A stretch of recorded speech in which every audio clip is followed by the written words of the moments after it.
a conversar con el embajador de la Unión Europea en el Perú, Diego Mellado, a quien le damos la bienvenida, y precisamente queríamos empezar, embajador, con su evaluación de lo que está ocurriendo ahora mismo en Europa frente a la pandemia. Buenas noches, gracias por estar con nosotros.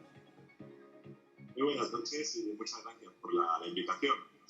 Bueno, pues como lo decía, es verdad que Europa ha sido golpeada, ¿no?, duramente por esta pandemia. Una serie de países han tenido que entrar en confinamiento absoluto, lo hemos comentado antes, ¿no? Pero es verdad que en los últimos días, y ya se están haciendo anuncios, estamos intentando poco a poco pasar a una nueva fase en Europa, tanto en España, Italia, en Alemania y otros países. Poco a poco se están introduciendo medidas para salir del confinamiento, para una vuelta a la normalidad, aunque estoy de acuerdo con lo que decía, ¿no? Hay que hablar de una nueva normalidad, porque la vuelta a las actividades económicas y sociales no va a ser como antes, ¿no? Hay que tomar en cuenta la nueva situación y, por lo tanto, hay que, de manera gradual y de manera muy controlada, poco a poco, hay que volver a abrir la economía y a permitir las actividades económicas, sociales, ¿no? Y eso es lo que estamos haciendo en Europa ahora, y con una serie de criterios que también hemos acordado a nivel europeo, ¿no? O sea, seguimos actuando como bloque, y creo que eso es una fuerza también de la Unión Europea. Eso precisamente quería preguntarle, la cualidad de la Unión como tal, que claro, que pues como todo bloque y en los últimos años ha sufrido pues controversias, conflictos, críticas y demás. ¿Cuál ha sido el aporte, digamos, confederativo, en este caso, de la Unión Europea frente a la pandemia? ¿La Unión Europea va a salir fortalecida de esta situación? Yo creo que sí. Claramente, al principio, cuando se inició esta pandemia y cuando se declaró el primer brote en Italia y en algunas partes de la Unión Europea, es verdad que hubo reacciones nacionales de cada país, es normal, es natural. Había también desconocimiento de las consecuencias. También hay que recordar que en Europa el brote surge en zonas donde, desde el punto de vista demográfico, una gran parte de la población que fue golpeada era de alto riesgo, ¿no? O sea, aparece en el norte de Italia, en comunidades donde había muchas personas mayores, personas ancianas, ¿no?, que han sido además las primeras víctimas y de manera cuantiosa, ¿no?, lamentablemente, en estos países, ¿no? Por lo tanto, hubo una serie de reacciones muy nacionales, pero el bloque ha ido cohesionándose poco a poco. Desde el principio también hubo reacciones a nivel europeo. Nosotros somos un gran mercado, estamos muy integrados a nivel económico. Por lo tanto, cuando las primeras reacciones de los países consistieron en cerrar las fronteras entre ellos, hubo un problema de cadenas productivas, porque las cadenas productivas en Europa tienen lugar en varios países, ¿no? Hay regiones fronterizas muy integradas, ¿no? Y a través de la acción europea hemos podido restablecer la confianza entre los europeos y poder abrir o poder levantar las barreras que existían, sobre todo para la circulación de las mercancías, e incluso en algunos casos de aparatos médicos, de medicinas, ¿no? Por lo tanto, Europa funcionó para permitir precisamente que funcionase el mercado interior. Y también hemos trabajado en un aspecto muy importante, que es el apoyo financiero. Los países han tenido que desarrollar programas financieros gigantescos, ¿no?, teniendo en cuenta la hibernación de la economía, ¿no?, y el impacto socioeconómico en las empresas, en los trabajadores. Y Europa ha estado aportando también ideas y fondos. La Comisión Europea ha aportado un fondo para los trabajadores que han perdido sus empleos, para las empresas, las pymes. También estamos apoyando a los gobiernos, ¿no?, a través de préstamos que han sido aprobados recientemente, un fondo, el Fondo de Estabilidad, Mecanismo de Estabilidad Europeo. Por lo tanto, Europa también está aportando fondos, está aportando políticas, fondos y una solidaridad que se está implantando. Y es verdad que ha habido dificultades al principio, y esta semana, por ejemplo, ha habido una situación, un evento muy importante donde la presidenta de la Comisión Europea, la institución principal de Europa, ha pedido perdón a Italia, que fue el primer país que sufrió el brote, y donde la solidaridad europea no se manifestó con la rapidez que tenía que haberse manifestado. Otro punto, embajador, y que nos interesa especialmente a los latinoamericanos y al Perú en particular, es el tema, bueno, del cierre de fronteras. Ahora mismo en Perú tenemos las fronteras cerradas, pero Europa al parecer ha adelantado que las fronteras estarían cerradas hasta mediados de mayo. Esto, ¿cómo puede afectar el tema del comercio multilateral y eventualmente también, bueno, por supuesto, la movilidad de personas? ¿Cómo estamos configurando lo que van a ser tanto el comercio internacional como los viajes entre seres humanos que, bueno, digamos, es un movimiento tan intenso, pues el que usualmente se ha vivido? Desde luego, y esto es uno de los impactos mayores, ¿no?, del coronavirus, de esta epidemia. O sea, éramos un mundo cada vez más integrado, más globalizado, ¿no?, con muchos viajes, y además entre Europa y el Perú teníamos desde hace unos años esta integración maravillosa que era la eliminación de los visados, ¿no? O sea, muchos amigos peruanos, muchos espectadores que nos escuchan, realmente hayan viajado a Europa sin ningún tipo de problema porque hemos eliminado los visados, ¿no?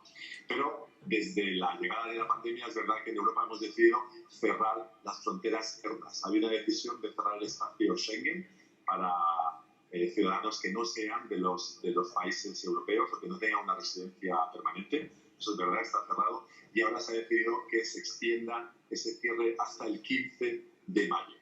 Entonces, eso es para las personas. Y es verdad que en Europa estamos evaluando ahora cómo permitir la movilidad, primero de manera reducida, ¿no?, en espacios mucho más reducidos, en espacios locales, regionales, ¿no?, que es el primer paso para permitir la normalización, o por lo menos una vuelta hacia las actividades económicas y sociales que son necesarias después del confinamiento tan radical que ha habido en muchos países, ¿no? Por lo tanto, de momento nos estamos concentrando en ese aspecto de la movilidad y hemos dicho claramente que la apertura de las fronteras externas para las personas es algo que vendrá en una etapa ulterior. No sabemos cuándo. Vamos a ver ahora cómo poco a poco las medidas dentro de la Unión Europea van a funcionar y la apertura externa será para más adelante. Por lo tanto, eso es un dato que hay que tomar en cuenta. Aquellos que tengan viajes previstos para Europa, de momento tendrán que replanteárselos muy seriamente. Pero también ha mencionado el tema del comercio internacional. Y eso es diferente y eso es muy importante, porque es un factor también para el relanzamiento económico. Y ahí lo que estamos haciendo es intentar facilitar el comercio. Y con el Perú también lo estamos haciendo. Es verdad que ha habido una reducción del comercio internacional. O sea, aunque solo sea por el mero hecho, ha bajado el consumo. ¿Quién puede consumir hoy en día bienes importados, ¿no?, en los países cuando la mayor parte de la población está en confinamiento? Obviamente esto tiene un impacto sobre el comercio internacional.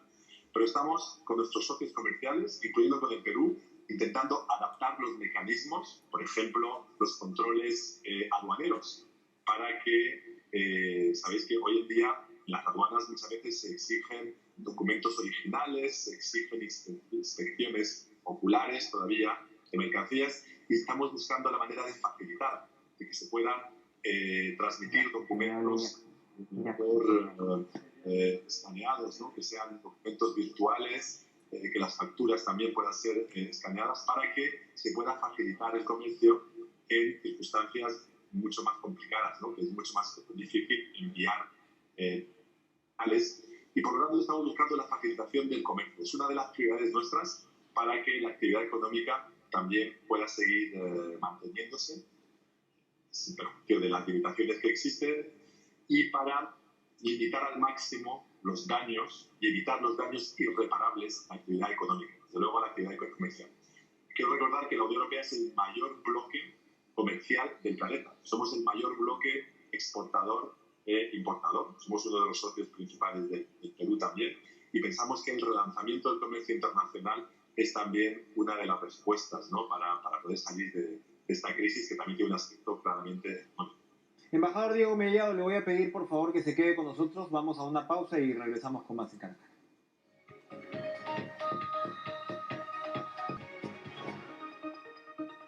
Vamos a terminar la conversación con el embajador Diego Mellado de la Unión Europea, representante de la Unión Europea en el Perú. Cuesta pensar, pues, que una cultura tan desarrollada en la calle, incluso en contraposición a otras civilizaciones, por decirlo así, ¿no?, como la de Estados Unidos, que de repente es un poco más doméstica y demás. Europa vive en la calle, en los cafés, en las plazas, y cuesta pues especialmente ver todas estas fotos de estas imágenes icónicas de Europa desiertas, ¿verdad? Pero yo quería terminar esta conversación con dos reflexiones, a ver si usted nos puede ayudar. Una es, ¿por qué le ha ido mejor, marcadamente mejor a algunos países, como es el caso de Alemania, ¿no? Que, claro, Reino Unido, Italia, Francia, España están entre los 17.000, 20.000, ¿no? Víctimas mortales hasta ahora, y Alemania está pues en el rango de los 3.000. ¿Por qué le ha ido mejor en esos casos y en algunos otros, si es que ya hay algún tipo de conclusión? Y segundo, si ya tienen claro si es que ya pasó lo peor, si ya se llegó al pico y si la meseta en general en Europa ya va, digamos, hacia la baja en la pandemia. Sí, bueno, sobre la primera cuestión, las comparaciones siempre son complicadas, ¿no? Y hasta odiosas, como dicen, pero hay que reconocer que el tipo de población que fue afectada, en primer lugar, en Italia, por ejemplo, cuando surgió allí el epicentro, ¿no? de la pandemia, en el norte de Italia, en Bérgamo y los alrededores, fue una población altamente vulnerable. Lamentablemente, el virus se declara en zona donde hay una alta concentración de población mayor, de personas mayores, incluso en residencias de ancianos, que también ha ocurrido en España, ¿no? Y en Bélgica, por ejemplo, donde casi la mitad de las personas que han fallecido lo han hecho en residencias de ancianos, ¿no? Y han sido afectados personas que, bueno, tienen un sistema inmunológico muy, muy débil. Por lo tanto, ha habido ese aspecto demográfico también que hay que tener en cuenta. También la infección llegó antes, ¿no? A Italia, llegó antes a España, con lo cual pues, hubo menos tiempo, ¿no? para adaptarse. O sea, hay una serie de razones, creo yo, que explican la razón por la cual hay una gran diferencia también entre países. Pero creo que tanto en España como en Italia, en Alemania ahora, ha habido una serie de medidas, que además las medidas cada vez están adaptadas al país y a las circunstancias y al grupo demográfico que ha sido afectado, ¿no? O sea, las medidas en España, en Italia, en Alemania no han sido exactamente las mismas. Incluso dentro de España, ¿no? Hay regiones, comunidades autónomas que han tomado medidas con ciertas diferencias, ¿no? Porque eso es un dato importante, siempre hay que tomar en cuenta la realidad de cada región y de cada país, ¿no? A la hora de luchar contra el virus. Pero creo que, y hablando de la famosa curva, ¿no? Si se está aplanando y si los martillazos están funcionando, yo creo que claramente es el caso en este momento. En Europa estamos aplanando esa curva y por un resultado doble, ¿no? Porque yo creo que un aspecto muy importante de la experiencia de Europa es que para aplanar la curva hacen falta dos aspectos. Por supuesto, un primero, que es una reducción de las infecciones, ¿no? de la extensión del virus. Y esto se ve pues, cuando se reduce el número de personas que se hospitalizan, el número de personas que se contaminan. Es importante que eso se realice y el distanciamiento social, el confinamiento ha funcionado. Eso tiene un impacto. Pero el segundo aspecto fundamental del aplanamiento de la curva es el reforzamiento del sistema sanitario. Es decir, no es suficiente el confinamiento y la distancia social. Hace falta que también el sistema hospitalario y sanitario sea reforzado, que el personal médico tenga los medios suficientes para poder hacer frente a esta pandemia y que se refuerce incluso la capacidad del sistema hospitalario. Hace falta estos dos aspectos para que esa curva se esté aplanando. Y en Europa es lo que hemos hecho. Se ha invertido en paralelo cantidades muy importantes de fondos, incluso Europa misma, ¿no? Como bloque, ya que hablamos de ello, ha aportado un fondo de 35.000 millones de euros para refinanciar los sistemas sanitarios, ¿no? Y para comprar equipos médicos, equipos de protección médica, mascarillas médicas, guantes, batas quirúrgicas, todos los equipos. Además, en Europa se hace conjuntamente para obtener las mejores condiciones y para comprar los volúmenes más importantes. Por tanto, esos dos aspectos han hecho que se vaya aplanando esa curva en Europa. Y eso ha ocurrido en Alemania, ha ocurrido en España, ha ocurrido en Italia, pero cada uno con sus circunstancias, y cada uno con la población demográfica, ¿verdad? El grupo demográfico que fue afectado al principio y que ha tenido un impacto importante, no sobre las cifras. Y para terminar, la reflexión sobre la cultura europea, la cultura de calle, ¿verdad? Y lo que hace también la grandeza cultural de Europa y la razón por la cual somos el lugar del mundo donde más turismo hay. Los países que más turismo reciben en el planeta, países como España, recibe 80, 90 millones de turistas exteriores, ¿no? Extranjeros, o Francia, más de 100 millones. Son países que atraen al público externo gracias a su cultura de calle. Y yo creo que, por supuesto, eso no se va a perder. Exacto. Habrá que adaptarse. Claramente este año, 2020, va a ser un año difícil y habrá que tomar en cuenta muchas limitaciones. Habrá que adaptar nuestro modo de vida, nuestra cultura. Hay que recordar que este virus está aquí para quedarse. Forma parte ya del patrimonio viral de la humanidad. Durante bastantes años va a estar aquí con nosotros. Y por lo tanto, bueno, esperemos que el año que viene, nosotros estimamos que para el año que viene, dentro de 12 meses, podría haber una vacuna que de manera... Esperamos. Exacto, esa es la pregunta central. Y muchas gracias, embajador Diego Mellado, por esta intervención tan interesante. Todo el mundo está combatiendo a la pandemia y es una lucha que, como digo, pues lleva la tierra en su conjunto.